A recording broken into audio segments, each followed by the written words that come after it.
আমার প্রাণপ্রিয় দর্শক, আপনাদের বিনোদন দেওয়ার জন্য আজকে আমার আয়োজন। মনোয়ার হোসেন ডিপজল একজন বাংলাদেশি অভিনেতা, ব্যবসায়ী এবং রাজনীতিবিদ। তিনি বাংলাদেশ চলচ্চিত্র শিল্প সমিতির বর্তমান সাধারণ সম্পাদক। তিনি 1958 সালে বাগবাড়ি, মিরপুর, ঢাকা, বাংলাদেশে জন্মগ্রহণ করেন। 2007 সাল পর্যন্ত তিনি ডিপজল ফুড ইন্ডাস্ট্রির মালিক ছিলেন। ব্যক্তিগত জীবনে রুমানা পুনোয়ারকে বিয়ে করেছেন ডিপজল।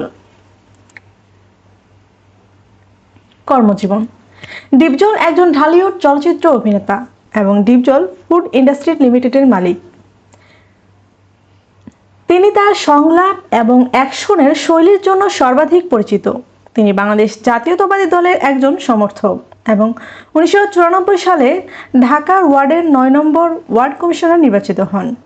2007 সালে অস্ত্রের অভিযোগে তাকে কারাগারে পাঠানো হয়েছিল।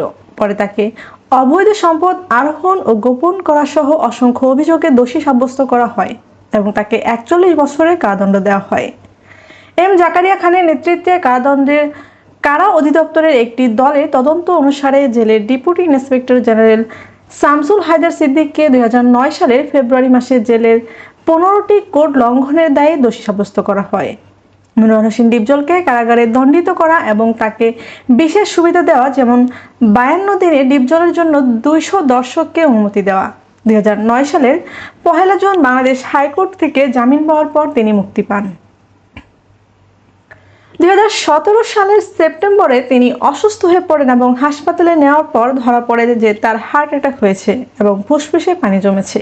সিঙ্গাপুরের এলিজাবেথ হাসপাতালে তার হার্টের অস্ত্রোপচার করা হয়। 28 জানুয়ারি 2022-এ ডিপজল 219 ভোট পেয়ে বাংলাদেশ চলচ্চিত্র শিল্পী সমিতির সহসভাপতি হন। মাসুম পারভেজ রুবেলও হয়েছেন। 2024 সালের এপ্রিলে ডিপজল এই সমিতির সাধারণ সম্পাদক নির্বাচিত হন।